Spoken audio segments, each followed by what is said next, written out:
Howdy, folks. Good morning to the East Coasters. Good afternoon to the APAC region, or good evening.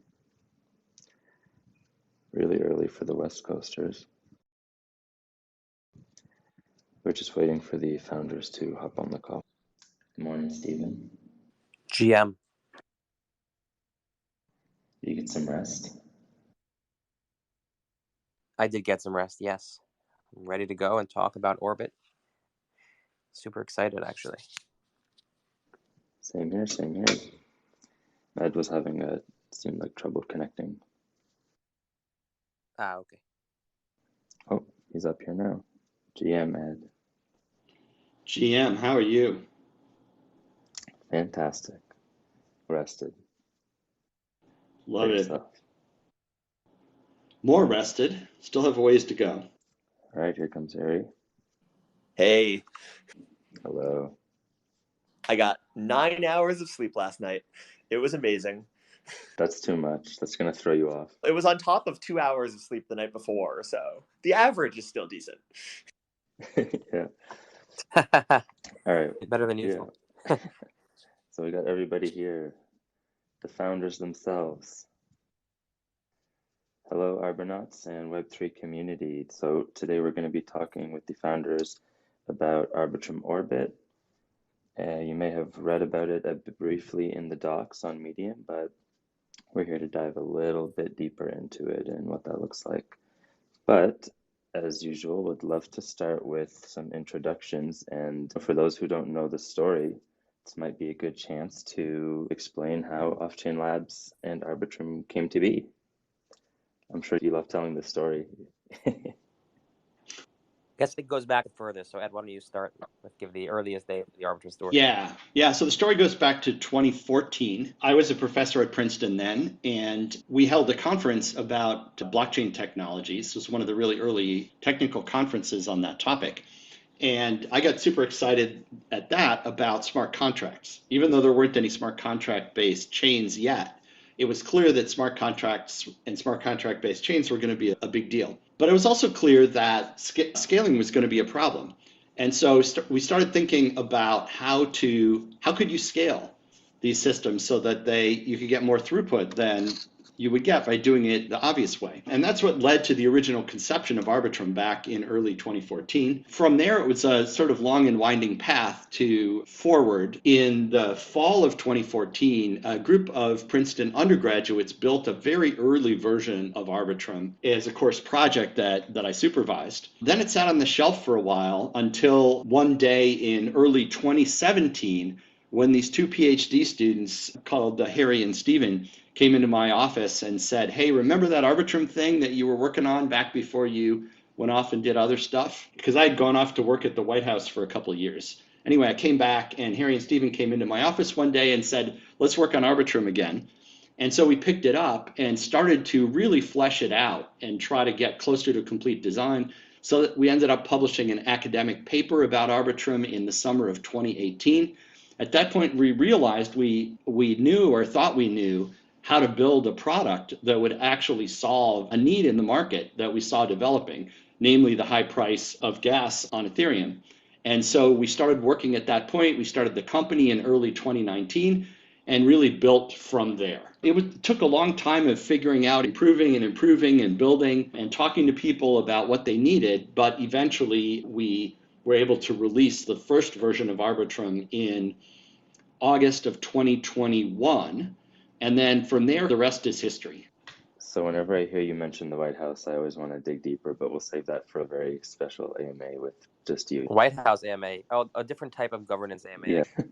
Yeah. No, lots of lessons there. That would be a fun conversation, but yeah, it's not this conversation. No. So what are some of the main events, I guess, since meeting with Stephen and Harry and working on this together with other engineers? What would you say are a lot of the key milestones that have occurred up until now? And I think the first obvious milestone was the launch of Arbitrum 1, which was in the end of August of 2021. That was our first mainnet chain. It was the first roll-up chain that had fully working fraud proofs, and it was, I think, an excellent system for its time. But even at that time, we knew that there were things that we wanted to improve. And during this time, we were also building our team. I think at the time we released Arbitrum 1 initially, we had about 15 people on the team. Stephen, you could probably correct me if I got that a little bit wrong, but I think that's I think like 12. 12. So Yeah. Very small team. Yeah. And as Arbitrum 1 started to get usage, got popular, we were growing the team. And not long after, we started the Nitro project. And that led to the Arbitrum Nitro upgrade, which happened on the first anniversary of the Arbitrum 1 launch. Also around that time was the launch of Arbitrum Nova, based on our AnyTrust technology, which has a slightly different security assumption, but as a result, much lower cost than the regular Arbitrum 1. And we're going to come back to that AnyTrust technology later because it's really important for L3s, I think. Anyway, so summer of 2022, we launched Arbitrum Nova. We upgraded Arbitrum 1 to Nitro. That was a huge process that was like launching a moonshot. But it went very smoothly. We were able to do a smooth transition to Arbitrum Nitro. And so that happened back in the end of last August. And then, of course, since then, the biggest story for Arbitrum obviously is the launch of community governance, which we just announced yesterday. That's really arguably the biggest milestone in this whole history. Yeah, because everything leading up to this, while those are all like incredible technology advancements in the chain, the whole purpose was to reach this point of community governance, and here we are today. Exactly. Yeah. And we've been thinking about this moment and thinking about this goal of getting to community governance and the path to full decentralization for a long time. And really, from the very beginning of Arbitrum, it's been part of the design philosophy that we are designing for a fully decentralized system, and we want to build the security that we need for that from the beginning, and be super careful in evolving the technical design to make sure that we weren't doing anything that would make full decentralization really difficult. And I think that investment and that early thinking has paid off so far. That's how we've gotten to where we are, basically, by having full decentralization as a North Star that we were navigating toward all along. Yeah, and one of the things I loved when I first read about Arbitrum way back, listened to some of your panels, was the idea of focusing mainly on security and setting up those guardrails with the intention to get here. And it's great that you took your time with it. It had to be done, and we finally got to do it. So that's amazing. Congratulations to everyone. It's huge and really relied on incredible effort and really amazing performance across some of us are out here doing AMAs and so on, but there's a huge team of people, and you can look across the board at a lot of the things that have gone into this decentralization, whether it's the quality of the docs or having fully implemented on-chain governance and so on. There's just a tremendous amount of moving parts, even beyond the sort of basic technology to operate the Arbitrum chain. The decentralization process was a huge effort across our whole team. And really, we couldn't be prouder of what the team has been able to do to make that happen, and happen as smoothly as it has so far. Yeah, it's quite an incredible feat, and I think it'll be a pretty big moment in history for L2s and for Ethereum as well. So we're here. Absolutely. Oh, sorry, go ahead, Stephen. Yes. Go for it. I was just, agreeing. And it's, the exciting one. I know it's not the topic of today's call, but of today's space, but the exciting moment for Ethereum is the realization of the rollup centric roadmap. Arbitrum is now meets the second stage of Vitalik's 3-stage schema for decentralization. Arbitrum is the only EVM rollup that meets that stage. And one thing that we talk a lot about, our technology being built out, our fraud proofs being built out. I think one part of the story that also equally important is the new technology we launched yesterday is the governance technology. And I believe are the first rollup or the first EVM rollup certainly to actually have on-chain self-executing governance. And what that means is there is a vote on chain, and that vote actually has the ability to control the DAO, to upgrade the chain. There's no middle intermediary. Sometimes governance systems will there's a vote on chain, and then there's a multi-sig, and there's nothing actually gluing these things together. In our case, there is no middleman here. the vote on chain actually has the governance power. The DAO really controls the future of the chain, and that is incredibly exciting for me. And another big piece of technology that this is not just, hey, we took there's a token and the Arbitrum Foundation launched a token. This is the Arbitrum Foundation launched a token, but also the governance system that actually empowers that token. And there's a ton of engineering work that went into that as well. And all was dropped yesterday and dropped on chain yesterday as well. Yeah, all completely deployed in one day, starting in the morning and done by yesterday evening. Oh, goodness. I could hear the terror in your voice, Harry. Piece of cake. It really went as smoothly as something like this could. And that just reflects the best engineering produces things that look easy, but this was not easy. Yeah, I think, correct me if I'm wrong, but the early team was just mostly composed of engineers for quite a while. Yeah, I mean, it's true, and almost entirely engineers. And that made a lot of sense, right? We were figuring out what we needed to do because early on the technology was evolving quickly and there was a whole set of technical problems we needed to solve in order to be able to even have an EVM compatible chain at all. And it took us some time to do that. But once the technology was there and was ready, then we really started ramping up the community and partnerships and strategy part of our team, ramped up operations and grew the engineering team.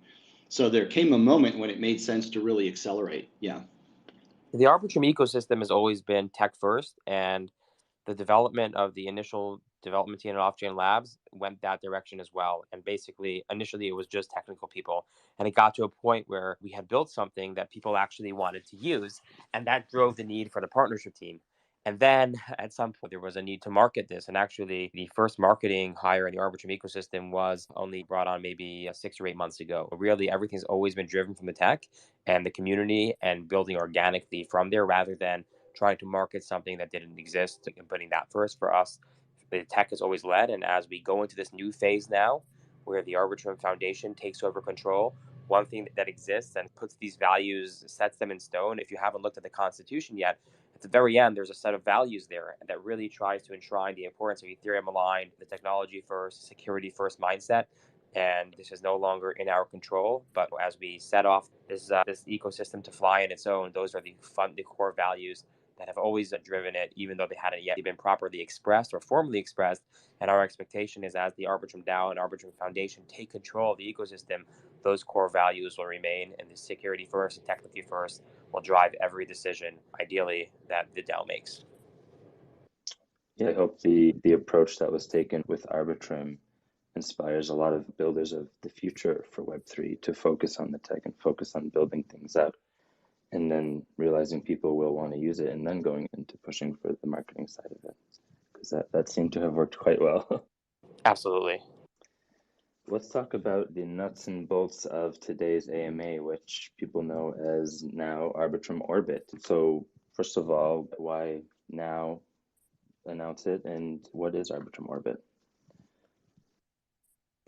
Great question. So one question which I got from a few different people was, why would you announce Arbitrum Orbit on the same day that the Arbitrum Foundation? Like, why did the Arbitrum Foundation announce Orbit on the same day? Why isn't there daylight, or it seems like it's a wasted media opportunity? Why don't they announce that in a few weeks? And the answer is, while they're two different announcements, they're really part of the same announcement because the underlying piece here is community control and community governance and community ownership. And that's everything that happened yesterday with the DAO, with the formation of the DAO and the launch of the token that actually put the governance in the hands of the community.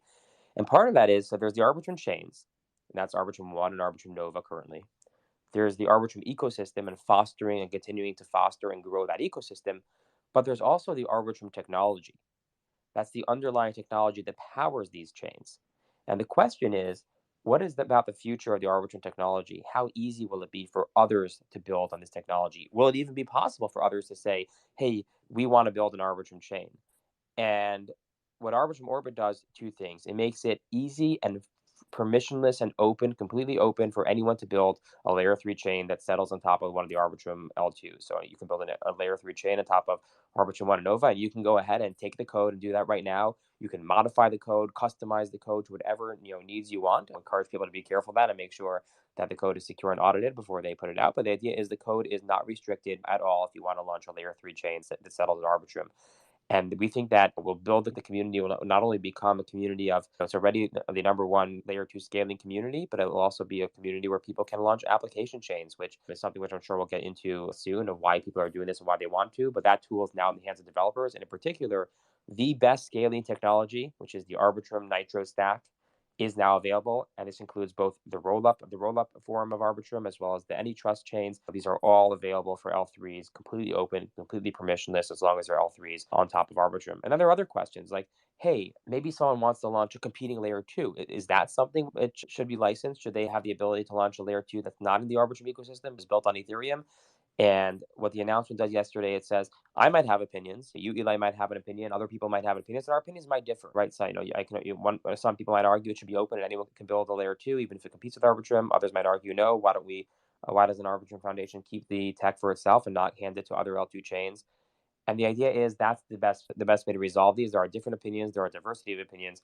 Put the power in the hands of the community. The community has the decision-making power to grant additional layer 2 licenses of Ethereum as well. And again, just to sum up, layer 3 chains, open, permissionless, anyone can do. Layer 2 chains, anyone can go to the DAO and ask for permission and say, hey, we want to launch a layer 2 chain. Maybe another ecosystem project or a DeFi project, or it could be a centralized exchange that wants to go ahead and launch their own chain. All they need to do is go to the DAO and make their case of why the DAO should allow them to do that. And then the DAO, it's in the hands of the community. And there will, of course, be a difference of opinions. And our only hope is that those differences of opinions will be expressed, that people will actually vote either via direct voting or via delegation, and we have community participation here. And that's, in our opinion, the best result here, where the community should be in control of not only the chains and their direction, not only the ecosystem and its direction, but also the technology and its direction. The community, as one of the licensors, has the ability to grant additional licenses for other L2 chains as well. One of the questions that came up a bunch yesterday once the documents went live and the announcement happened around it, people were like, what the heck is an L3? So maybe you can just dive into maybe the fundamentals of what that actually means for building a chain on top of L2. Sure. Yeah. You want to take this? Go ahead. Sure. Yeah, I'll grab it. Yeah. So fundamentally, and this is one of the things about the Arbitrum technology and rollup technology from the beginning, has been that it's relatively general over what it's building on top of. Arbitrum chains as L2 chains are deploying a smart contract on Ethereum that then secures a chain that is hosted above it. Arbitrum chains as L3 chains would be deploying very similar contracts to the L2 chain in order to create an L3 chain above it. And these things can layer. There's a wide array of kind of questions as to what does the same exact contracts make sense as for an L2 construction and L3 construction?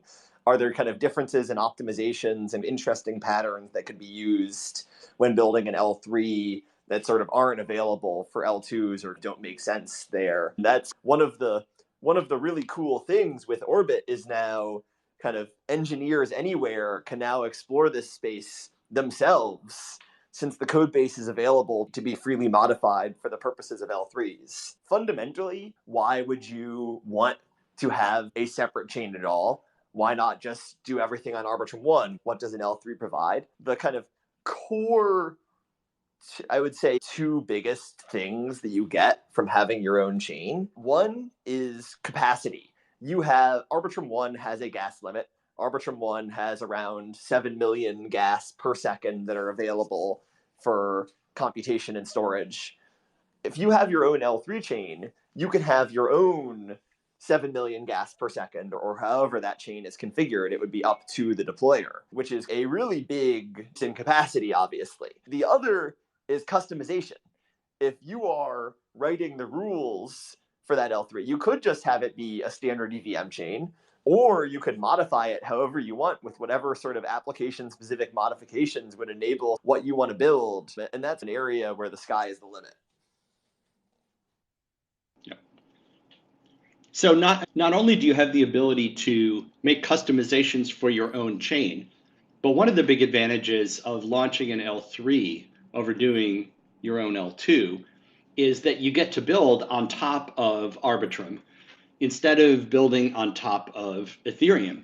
And Ethereum is great, but for many purposes, Arbitrum offers some really big advantages as a base layer to build on.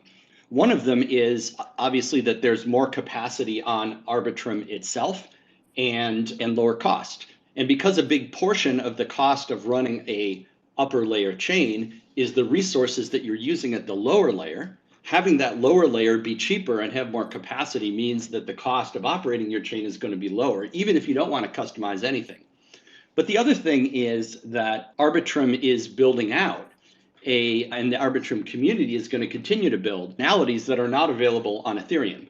So one of the huge examples here is the stylus technology, which will be available on Arbitrum 1, which will let you write the base layer code that sort of is the anchor or foundation of an L3.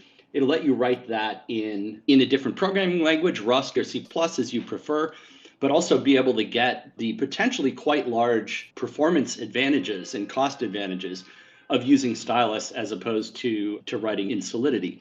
So even if you don't want to do a ton of customization, there's still real advantages to building an L3 on top of Arbitrum because Arbitrum is a cheaper and more flexible base layer. So can people modify the code from Arbitrum when they're building out these layer 3s as well, with even the layer 2s? Absolutely. Yeah. Yeah, you can modify, you can customize, you can improve for the purpose of building and deploying L3s on top of Arbitrum. People can absolutely do that. And I think I would really expect an active community of people who are doing that, who are talking about how to do it, figuring out what are the best customizations and improvements.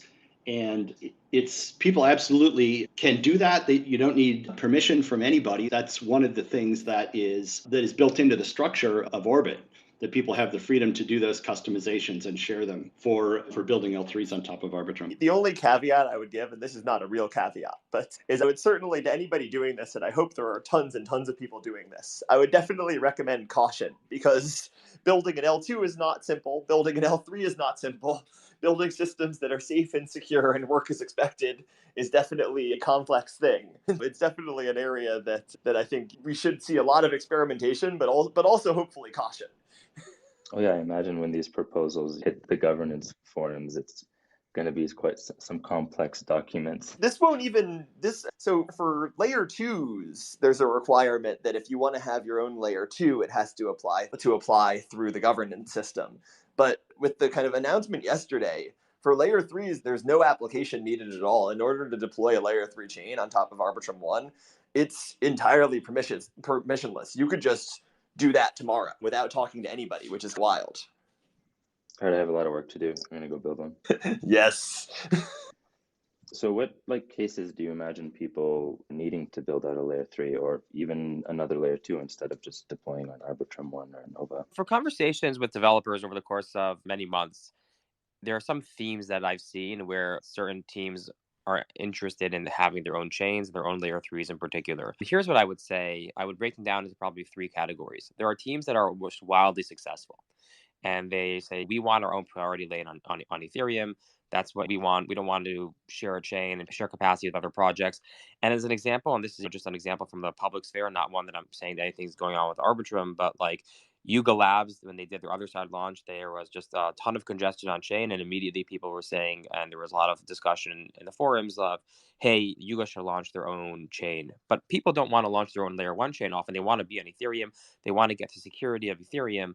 And that is, I think, really what the Arbitrum Orbit chains do. They allow people to have their own dedicated capacity, reserved lane on a reserved priority lane on Ethereum. And when you talk about customizations, you can do this in a few ways, right? A successful project can build their own chain that's completely open. It's just additional capacity. Because one of the cool things is every L3 chain has the same capacity as the Arbitrum Layer 2s itself. It's the same technology, has the same capacity. So if Arbitrum 1 has 10x capacity of Ethereum, your layer 3 chain will have the same capacity. So it really increases capacity significantly while only putting a relatively small additional load on the underlying chain. So it really does, it's a multiplying effect. So a project that just say, hey, we're just increasing capacity, we're going to have our own chain. It could be a completely open chain where anyone else can build.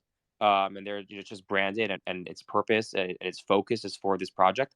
Additionally, though, the project can make other customizations. A project can decide, hey, we're going to actually lock down contract deployment. We're going to have an application specific chain that only allows our, or whatever this project's contracts are. That's something they can do as well. And the cool thing is, even though it's locked down and doesn't have permissionless contract deployment, that doesn't mean it's not secured by Ethereum. It's just an application specific chain that can be secured by Ethereum. So that's one of the things that projects can do. So that's all category one. These projects that are very successful and want to launch their own chain because they have that capacity today and they have already significant market share.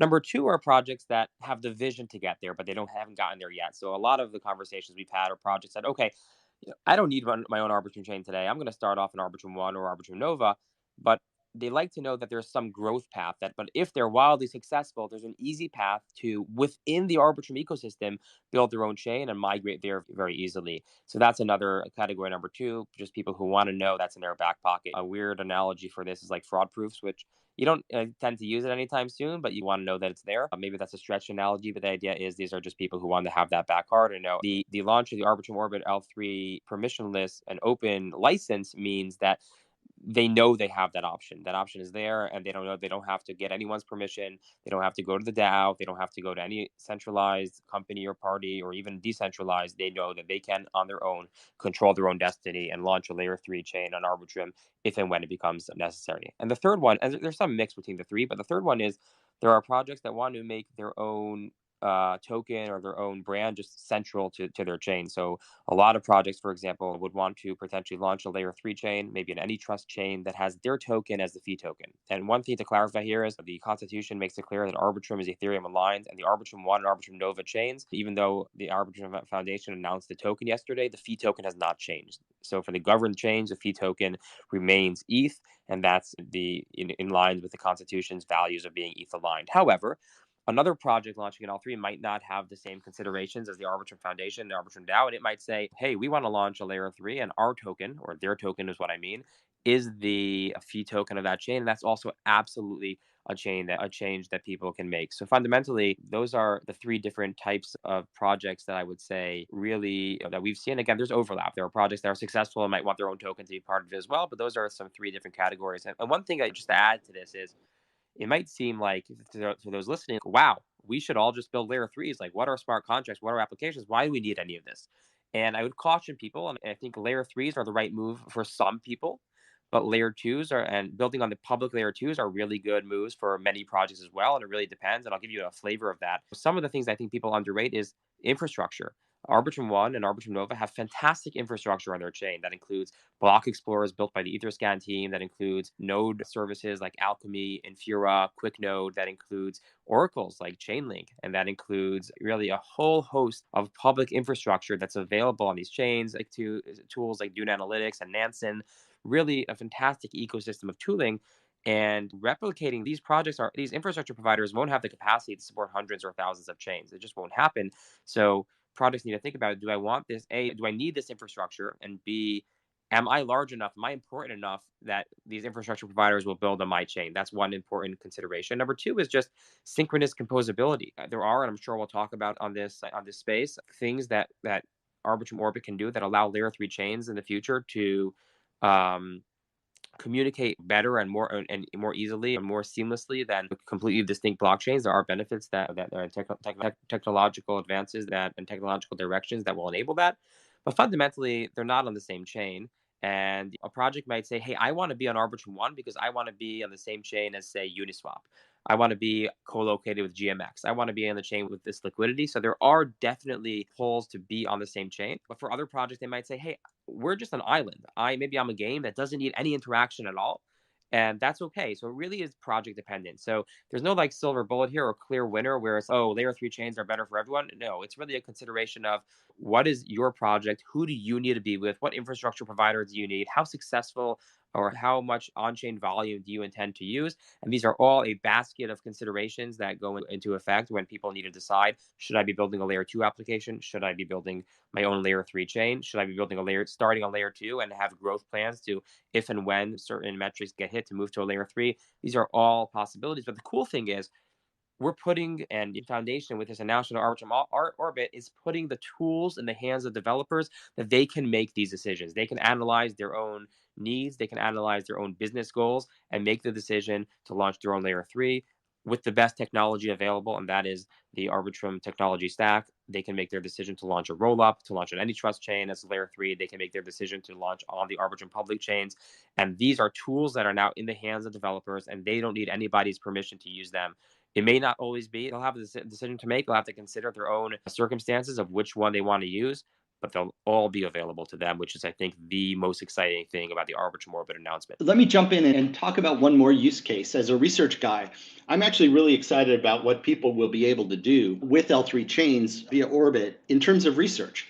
So if you have some great idea about how Arbitrum or Ethereum might be different, maybe you have some great new precompile or some changes in the instruction set or some new set of functionality you want to try out, Orbit is great for that because you can spin up an L3 chain easily. You can modify it because Orbit gives you the right to modify the Nitro stack of Arbitrum, which is built on Geth. You can just go in there and say, what if we add an instruction? What if we add a precompile? What if we change something about how Ethereum works? Let's make a chain which is completely Ethereum compatible and cheap to operate that has that feature I want to try out. And you can do that permissionlessly and by using Orbit. And I'm actually really excited about what the community is going to be able to do in that research direction, in addition to everything that Stephen talked about.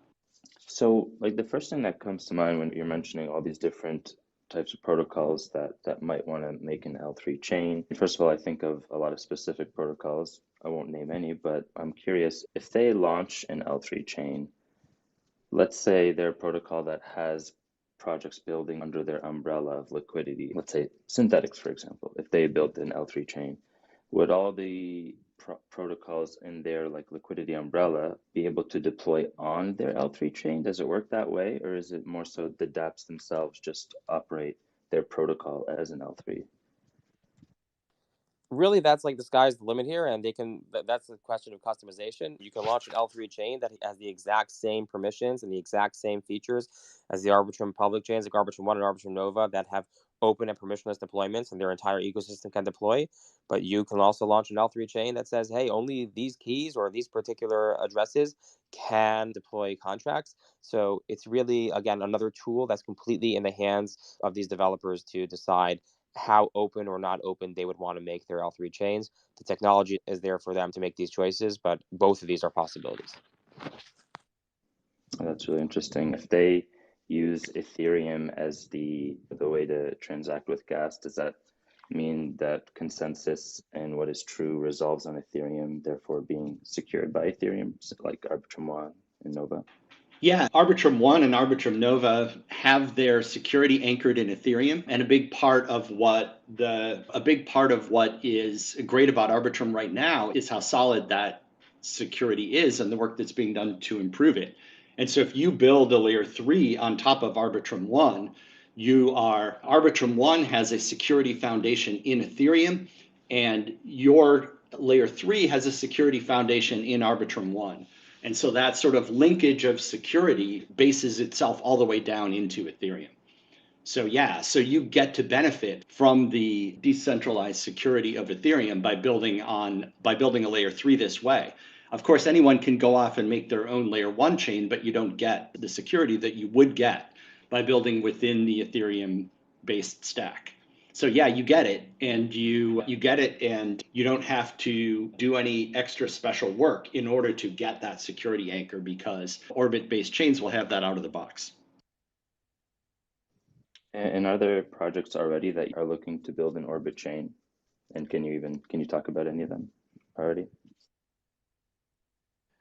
So yes and no. There are projects that we're aware of that have told us about their intentions to build an orbit chain. And my understanding, in the next week or two, the first one of these that I know about will make their plans public, although I'm not in a position to say that today. But the cool thing is that announcement may very well get front run because you don't have to tell me, you don't have to tell Offchain Labs, you don't have to tell the Arbitrum Foundation if you want to do this. So I would not be surprised if before any announcement that I know of goes out, that someone else will build a layer 3 chain and someone else will announce their plans that, hey, we're building an Arbitrum Orbit chain, because that's the nice nature of it being permissionless. So yes, I am aware of some plans of projects to do this, that some announcements that are queued up for the next couple of weeks. But I'm sure that there's a lot going on now that, by the nature of the technology being open and permissionless to launch layer 3 chains, that we will learn just with the rest of the world. Yeah, I'm sure we're going to see a lot of experimentation as well. I feel like, knowing the crypto space, there was probably like at least a couple hundred people that just stayed up all night last night hacking on weird forks of the Nitro code base. Such is the space we're in. So you were mentioning also stylus being deployable or usable, sorry, on L3s. My assumption also is that it's usable for Trim products as well, the Arbitrum One and Nova ecosystem. So that will be a DAO decision. The technology is mature and will be available later this year, but it will be up to the DAO to decide, hey, does the community want to take this available technology and launch it in the Arbitrum One and Arbitrum Nova chains? I personally think it's a good idea, but ultimately it's the DAO and not Off-Chain Labs that control the direction and the technical upgradability of the chain. But similarly, the same thing will be the case for every Arbitrum Orbit chain. That technology will be available to them, and they will have the option to include it in their chains. And just for people who don't know, or as a reminder, Arbitrum Stylus is the next gen upgrade that's coming to the Arbitrum stack that will allow developers to write their code not only in EVM languages like Solidity, but also in Rust, C, and C++ to start, and likely other languages to come afterwards. It's WASM based, so really it can support a lot of languages, but to start, it'll be C++ and Rust. And to be clear, this is in the same ecosystem. This is fully compatible. This is fully synchronously operatable, which means there can be Rust contracts and Solidity contracts that call one another. And a single application might have pieces written in Rust or pieces written in Solidity, etc. It's a really new development, an exciting development for being more inclusive. One of the values of the Arbitrum Foundation, the Arbitrum DAO, and enshrined in its constitution is technical inclusivity, and that includes things like bringing the technology to people rather than asking developers to bend to the Arbitrum technology, bending the Arbitrum stack to developers and making it the most inclusive stack and easiest stack for developers and all types of developers to build on. So that will be available later this year, but it's up to the Arbitrum DAO whether or not it wants to actually go ahead and include it in its public chains. And similarly, every L3 will have the option to include that technology as well. So yes, it will be available for them. That's super interesting because like right now, Arbitrum, for a lot of people, the sentiment is that it feels like you're just using Ethereum. And then once you add that into it, assuming it's approved by the DAO, it will expand on that feeling, and it can feel like you're coding in a lot of different spaces. It's really the beauty of Stylus is that for a user, it will feel like you're using Ethereum, except maybe things are faster and even faster and cheaper than they already are on Arbitrum. For a developer, that whole world opens up of what they can do, but the user experience ought to be the same because, as Steven said, it's written in Stylus will look and feel from the outside just like regular contracts. So I guess what would be, from an education side, like pros and cons to having something like Stylus approved into the stack? Yeah, I think the biggest pro is certainly opening up the sort of world of opening up the world of smart contract development to much wider set of developers that are currently in the ecosystem, and allowing people to write code that is much more efficient than EVM code. I would say the biggest con to me is probably, it is fundamentally, I think we've called it EVM Plus, which is a great name. It's very compatible with the EVM in terms of, as a developer using the system, you can just write your code in Solidity and interact with stylus contracts, and you could just ignore the fact that they're not EVM contracts. And sort of, it keeps compatibility in that regard. Nobody really using the system needs to care about the fact that it exists. It feels just like using a standard EVM. But it does, stylus is something that kind of Arbitrum supports that will not be something that, at least the way things look right now, would be supported on non-Arbitrum chains. And so it creates sort of, the code you write there will be transportable to any Arbitrum chain that has stylus support, but it won't be transferable to other chains. And so it does make your code less generic. But I would say the upside, I would say, is much bigger than the downside there. Yeah, of course. And then another thing that comes to mind is, do you see it playing a role in hackathons in a creative way, or do you think you'll see anything like that? Yes. Yes. No, I think between Orbit and stylus, like, hackathons, people working on Arbitrum are going to be hopping. Like, it is just a crazy amount of new ground for people to explore. And like, hackathons are obviously an amazing opportunity to dig into weird, meaty technical guts and build cool things. Yeah, I'm sure we'll see some pretty wild innovation at the next few hackathons post stylus, assuming it's approved stack by the DAO. And even if not, because you'll be able to, once the code is out there and the system is there, you'll be able to launch L3s as chain supporting stylus completely permissionlessly. You got me there. I guess I'm just curious, what, out of everything we've talked about, a lot of interesting facets to what the implications of Orbit and L3s and even stylus wrapped into that kind of are. What are your guys what are you most excited about with this advancement, as this is a huge milestone? For me, this really opens the door for a Cambrian explosion of all kinds of different things that people can build. The combination of permissionless L3s on top of that really solid and mature Nitro stack plus stylus, I think just really opens the door. People are going to try amazing things, and they're going to learn from each other. I expect a really robust community of people working on this stuff, and I'm super excited to see what people come up with. It's funny, for the past, I don't know, I think the history is longer, but I think we've been pretty aggressively working on this project for the last, let's say, 4.5, 5 years. There's very much been there's a broad vision, but there's been a lot of focus on, okay, what are things going to look like in 6 months? And I think a lot of the things that are happening this week are really, I think, starting to draw a clearer picture into what are the next 50 years going to look like, as this thing kind of stabilizes and expands and grows and kind of change. It's really amazing to think about the fact that this stuff is now operating on just like a much broader scale than it ever was before.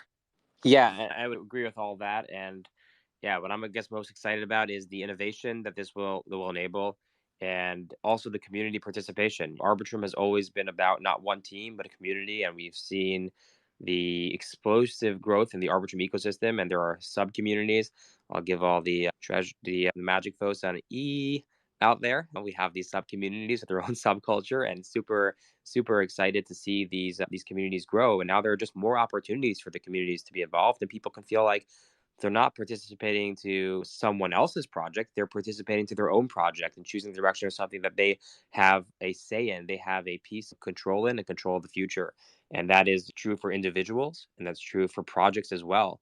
They'll all have a piece of this, and that's really exciting for me. And it's control of the ecosystem, control of the governance, and control of the core technology. And I would encourage people to really take that seriously and participate. So how can you participate as an individual? If you're a developer, you can go ahead and build, and now you can build an application on Arbitrum 1 and Arbitrum Nova, just like always, but you have more opportunities as well. You can actually build an Arbitrum Orbit chain. So please, for developers, check it out and innovate and let us know what you've built. But again, it doesn't stop at developers. It also just community members. You can vote. The Arbitrum airdrop will be live next week on Thursday, and actually voting with those tokens and voicing your opinion for the future of the Arbitrum ecosystem and Arbitrum technology is key. You'll also be able to delegate your votes, which is a pretty good option too if you don't want to actively vote. And you'll also be able, as a community member, to go ahead and nominate yourself as a delegate, where you want to have a larger voice and really be a representative of others in the community, more active representatives. So go ahead and apply to be a delegate. Those applications are live now in the Arbitrum forums, and you can find the links on the governance site to go ahead and submit your application there. And that's just some of the opportunities. And there are more as well. We announced the Arbitrum Security Council yesterday, and this will be a twice annually voted on council. So community members will have the opportunity to step up. Obviously, there's a set of skills that are required to be in the Security Council, but it will be open for new members of the community to really take increased roles. And we just hope and expect and encourage the DAO to be active and the community to really participate. And it's ironic because what we're celebrating here is a celebration where the initial developers of Arbitrum give up control. So we're all happy about the fact that we just don't control things and don't have that control. And Arbitrum has become really and truly decentralized. And it might seem ironic, but I can speak for myself personally. That is something that we've been working on from day one to get Arbitrum in the hands of the community. And it's so exciting. And I am extremely excited for the next phase of Arbitrum community, where we as a community member like everyone else will watch and see the direction that Arbitrum takes and how the ecosystem continues to grow and flourish in the hands of the community. Absolutely. And by the way, just to throw out a number, because I think it's really cool, there are, as of last night, so I'm sure there's like way more already. There were already 160 applications from people to become delegates of the system, which is posted on the governance forums, which is pretty amazing. And I should add, actually, for those who are wondering, why is there a 1 week delay between the Arbitrum announcement of the token and Arbitrum token launch? As Harry mentioned before, the Arbitrum Foundation actually went ahead and launched the governance yesterday. So the Security Council and the governance contracts are already in control of the chain.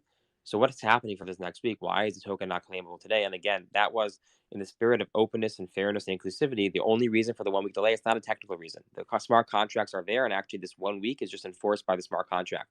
There's nothing that anyone needs to do to make it claimable in a week. That will just happen based on the smart contracts themselves opening up in 1 week. So why does this delay exist? And it exists in order for there to be an open and fair process for people to become delegates, because it's important, as have previous airdrops have shown, to build the delegation flow into the claiming flow. What that means is when users go ahead to claim their tokens, those users that don't want to vote themselves will have the option to immediately and during the claiming process appoint delegates. And that's been shown to be one way where community participation is raised, is because there are some users that will do it during the flow, wouldn't otherwise delegate their token. So it's important to have the delegation option during the flow. Then the question is, okay, but if the Arbitrum airdrop is announced, the claiming is announced on the same day, how do delegates get into that system? And we could have done something where the Arbitrum Foundation went ahead and asked some individuals in private to, hey, here privately, can you the token will be launched, can you be a delegate?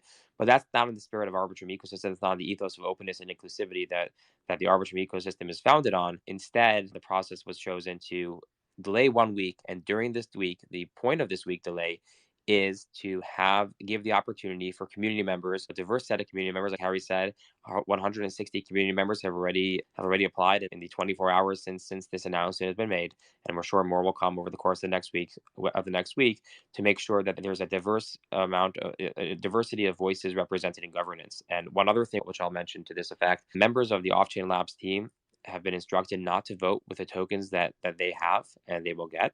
Instead, they are being encouraged to delegate those to the community, members, to bolster the community voice. And really, that's why it's important to have a strong set of diverse delegates that represent different opinions, hopefully all working in the pursuit of what's best for Arbitrum. But as a diverse community, people might not always agree. And the best things happen when there's public discourse and conversation to get to the best direction for the ecosystem. And so please go ahead, if you're so inclined, please go ahead and apply to be a delegate. And if when it comes to the claiming process, so either vote yourself, or if you're not inclined to do so, put your hands in a delegate that you think will represent the future and the vision that you want to see for the Arbitrum ecosystem. That's amazing. There's definitely a lot for people to do and to research. Announcing so many things at once almost feels akin to like giant game expansion that now people have to spend sleepless nights just learning about it and getting involved in.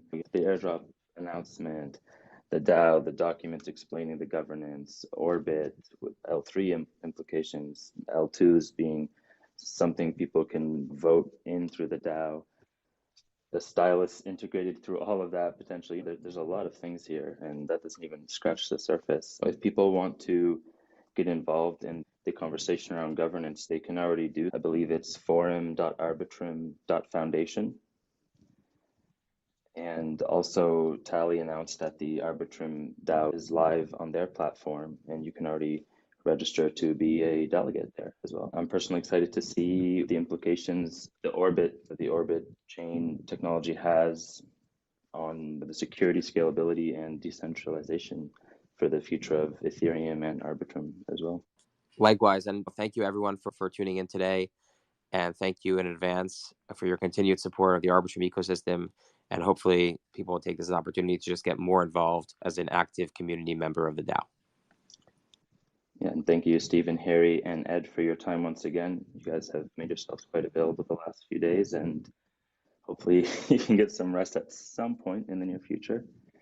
And thank you to the Arbitrum Foundation as well, and the whole greater Arbitrum community and its contributors. And in about 30 minutes, thank you for hosting. Yeah, and in about 30 minutes, you'll also get to tune in as we talk with Nansen as well. Or Nansen, I always say that wrong, don't I? Is it Nansen? I say Nansen, but I'm not sure. I'm excited too. Isn't there a Nitro deep dive later today? Oh my God, there's a few. There's a schedule on our main on the main Twitter of Arbitrum. You have Nansen AMA next, and then there's a Nitro deep dive. After that, there's a governance contract deep dive, and then a Prism deep dive at the end, which all sound like some big brain stuff.